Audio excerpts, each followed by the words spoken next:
Hello there everyone, welcome back to my channel Fanfiction podcast. Today we will start a new story about the love of Valkyrie to the rabbit. Before we start, please like, share, subscribe, and comment in the comment section below. Loki members ran through the dungeon's upper floors. The herd of minotaurs ran for their lives from the various adventurers. Their previous battle left them without weapons. They gave chase of the minotaurs. Unfortunately, one of them escaped from the Loki Familia.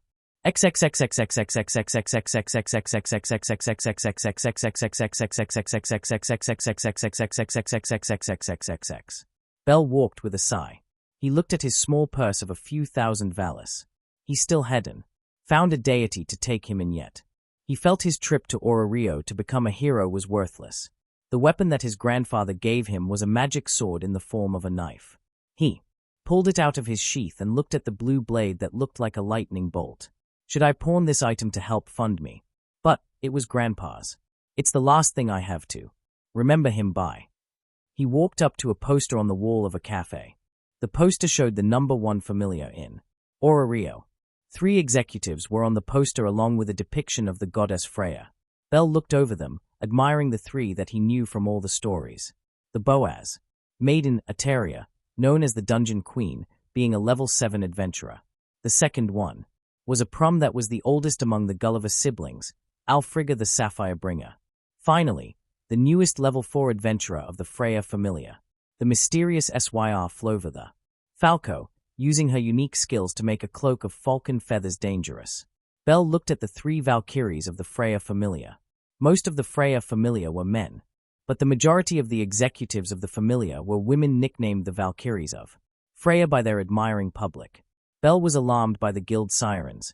The guild is issuing an emergency quest to any level 3 or higher adventurers. Minotaurs, kobolds, and goblins have breached to the surface. Screams could be heard as Bell grabbed his magic sword. He may have not had a Falna yet, but he did know how to handle a few goblins. Bell moved for the screams, determined to be the next hero of Rio. He swung his sword, letting the lightning element fly at 4 goblins. Ash blew in the breeze as a little cat girl cowered behind him. The girl looked at Bell and gasped at her savior. Thank. Bell looked in front of him and realized very soon that he would not be a hero any longer. A Minotaur rampaged with a landform-looking axe in its hand. Terror was in his face as Bell knew that he could not survive. He turned around and the first thing he saw was the little girl. Tears in her eyes, the tears looked like they were calling him a coward. Bell closed his eyes as he dropped his magic sword. He scooped up the girl and resolved that if he was going to die, that this girl would not. It was the ultimate lesson that his grandfather taught him about being a hero. Bell ran with each footstep, putting forth his maximum amount of adrenaline. Bell knew that his death would probably be in vain, but it would not be if by any chance that this girl might live. His eyes opened as he heard a voice in front of him. White hair, duck. Bell lowered his head and opened his eyes. Light gray hair waved through the air. Light gray eyes glared at the monster behind him. Bell was in awe as he saw the Falco rush by him. She was dressed in a purple and white garment. Silver plate mail adorned her chest and shoulders. On her waist was a brown belt with pouches and a sheath for a knife. But the most significant article of clothing was her purple cloak. It was lined with silver falcon feathers on the interior, with the cloak cut into a pair that looked like a pair of wings. Syr leaped into battle with kicks and throws of feathers. She'd grab a feather from her cloak and throw it. The feather would act like a knife and dive into the flesh of the Minotaur, spilling its blood everywhere. She finished it off by letting a vial of green concoction fly into the chest of the monster. Upon impact, the glass broke, letting the acid burn and melt the Minotaur. Once the magic stone was exposed, Syr let fly 2 more feathers. The stone shattered and the monster turned to ash. Syr turned, wiping the sweat off her forehead with the back of her glove. She smiled cheerfully and spoke teasingly, a regular all-hot A. Bell had let go of the catgirl a bit before. Now, his nerves were frayed in his embarrassment at a boil. He turned and ran, crying in relief at being saved. Syr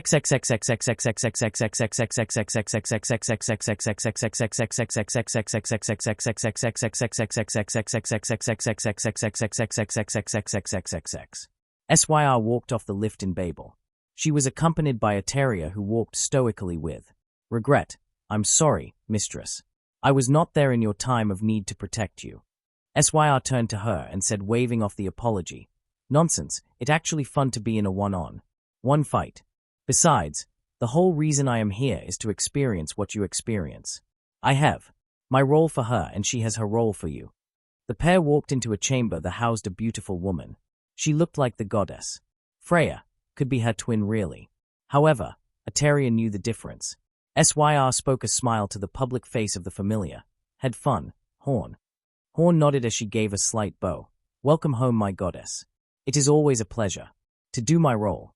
Syr began a chant, letting the magic switch the two of their forms. Bless me with her beauty, her lyrical voice and doting eyes. For I am envious of her. If just for one day I could be her, then I would know boundless joy. Varna Seath. Freya now stood where Syr had once been, and Horn was once again in her mortal form. Freya sighed with the happiness of a good adventure. Such an eventful day. Thank you, Horn, for attending the public reading that Benziton hosted.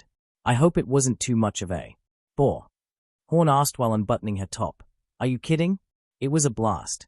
Drinks, sushi and tiny slices of cheese on crackers. I got to wear a dress and flaunt in front of everyone. Freya held out her hand and Ateria pricked it gently so that Horn could receive a status update. Horn bent over and felt her fauna exposed once the ichor dripped on her back. Read adventure of Syr Flova from the update. Experiencing the excelsior of her outing in the world. It was a new play that she was doing after years of being a city girl at the Hostess of Fertility. Now, she was a dungeon girl in Orario. The adventure of the battle with the kobolds was rather tame. However, the Minotaur was another story. She saw through Syr's eyes as she looked at the cute boy with white hair. He defended that little blue-haired catgirl, dropping his magic sword to save her. It was so heroic and yet evident of cowardice. Like reading Gesta Denorum, a cowardly champion. She often looked for more reliable children to entertain her. But she saw something in her experiencing the adventure through Syr's eyes. Freya's discerning eye washed over the nameless white-haired boy. His soul was like that of a diamond, clear, yet a shine that drew in Freya. She stared as a white spark glistened in the diamond. She could hardly pull away. But the show was over, and the update finished. Freya sealed the fauna and looked down with a blush. She felt so young, younger than she had in centuries. A reason she left heaven was to relieve herself of border. It was tedious, taking care of the dead, and being supplied with an endless line of souls that gave into her beauty. Sure, it did boost a girl's morale to be the most beautiful in a room, especially when the room was the whole afterlife. But it lasted for as long as she could remember. When was she going to receive the soul that reminded her that love was the most challenging game in existence? The will he or won't he like me? Syr Flova. Race? Occupation, adventurer. Alias, Falco. Excelsior, 12-195, 000. Strength, 2i, defense, 5i, dexterity, 9i, agility, 7i, magic, 18i, mystery, B, mixing, F. And treatment, I. LVL 3-strength, 302F, defense, 208G, dexterity, 601C, agility, 365F, magic, 990S. Mr. E and mixing, I. LVL 2-strength, 254G, defense, 165H, dexterity, 516D, agility, 211G, magic, 987S. And mystery, I. LVL 1-strength, 225G, defense, 195H, dexterity, 509D, agility, 204G and magic, 982. S. Magic. Varna Seath. Bless me with her beauty, her lyrical voice and doting eyes. For I am envious of her. If just for one day I could be her, then I would know boundless joy. Varna Seath. A. Transformation magic that allows Horn to become Freya. When transformed, Freya and Horn both share each other's senses and are able to feel each other's emotions and hear each other's thoughts. However, the transformation does not allow Horn to use Freya's arcanum. The magic also allows her to transform into Freya's alternative identity, Syr Flova. The same chant is used when Freya wishes to use her disguise ability. Skill. Or Quicksilver, or the user can add their magic stat to their agility to make them fast. The Length of time is 3 seconds per magic stat point. If love is war, the user increases their strength and defense while reducing their dexterity and agility. Targets slow down, going into a charmed state. The skill lasts up to 4 minutes. Freya's smile was looked at by both Horn and Eteria. They knew that someone caught the eye of their goddess. And now, it was only time to hear her wish. Freya spoke a simple command. Recruit the boy. I wish to know if he is my order. Chapter 2. Disclaimer. I do not own Danmachi, nor do I make money from it. Thank you for reading it. Lily just saw a lightning bolt fly through several goblins. It was a magic sword, a small one, that would help her escape her current predicament. She snatched it up before the guild. Investigators could get it. XXXXXXXXXX. It was 2 hours after Bell ran away from being saved. He felt rotten for needing to be saved.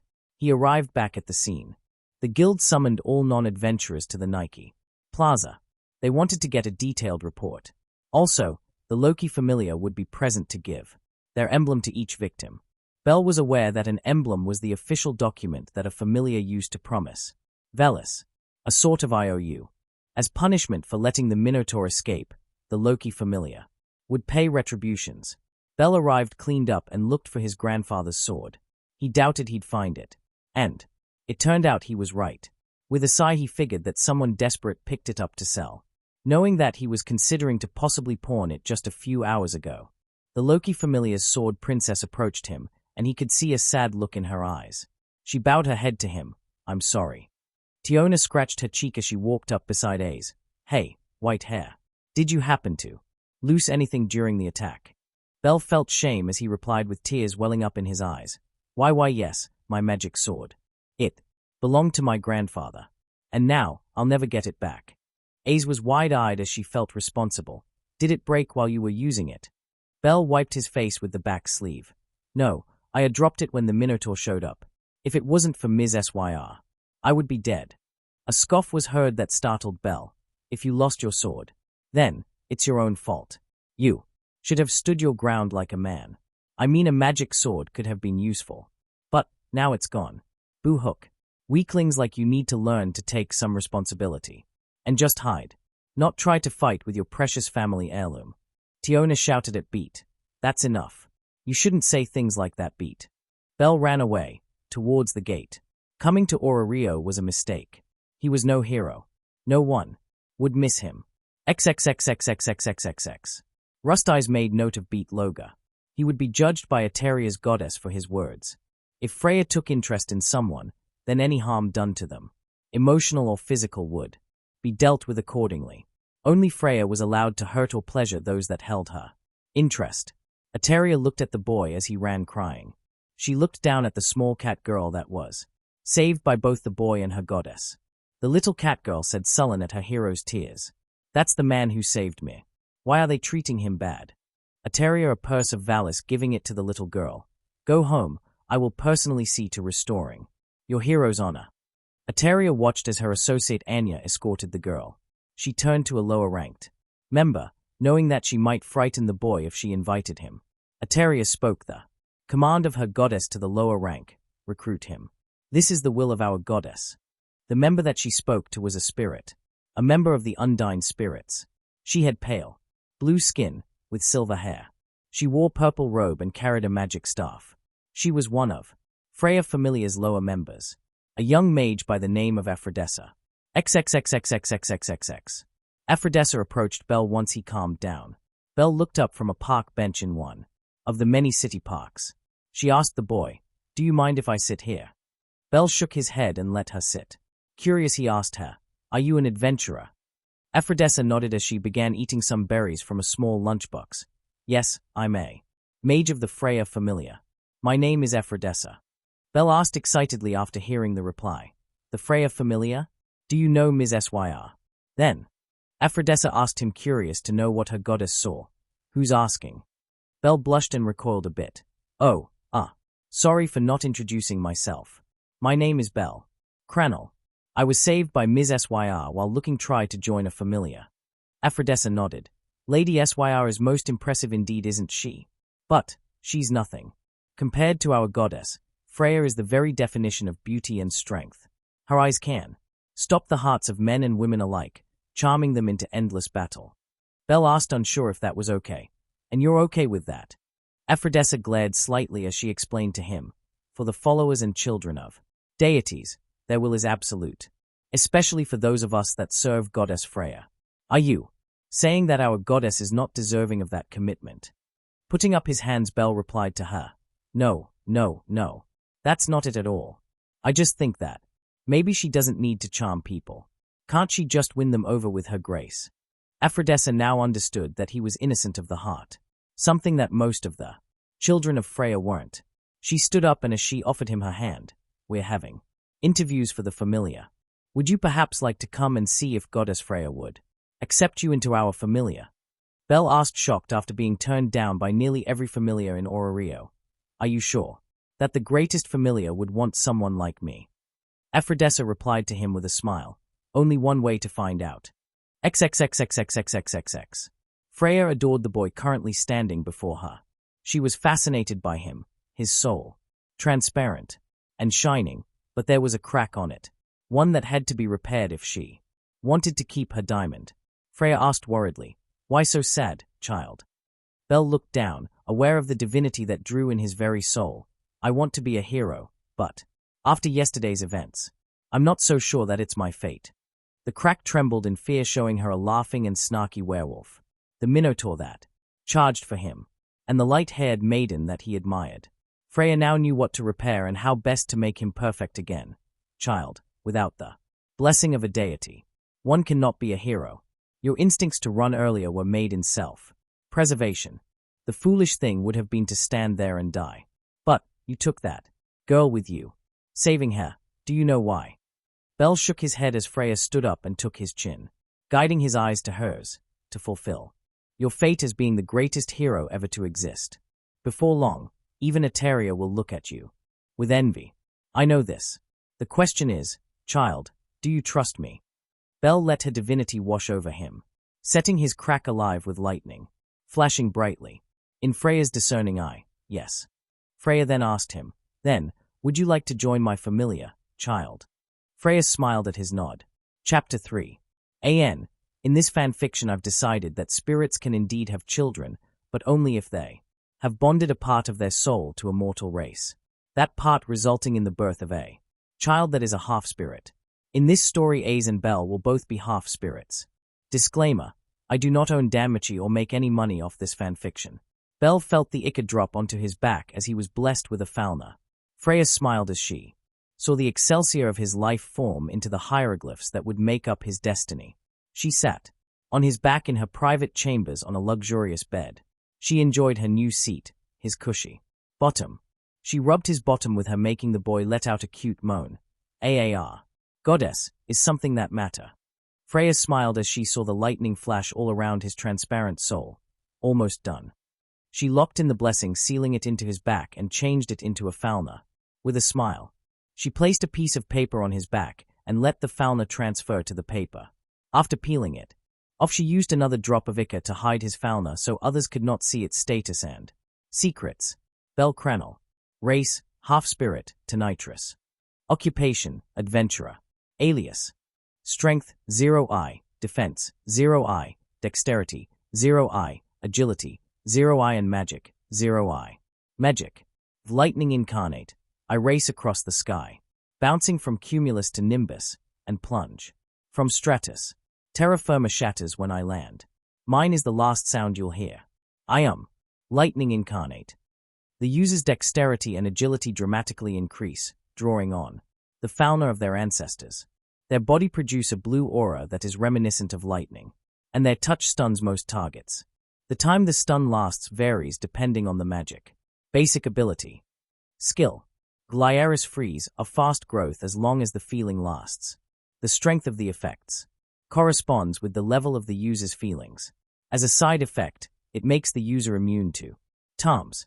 Freya unmounted her future love and said, looking over the document, well, your future does look promising, I must say. Belle asked her as he read his magic and skill. I have magic and a skill. But, how is that possible? Freya draped an arm around his shoulder and pulled the side of his head into her soft pillowy bosom,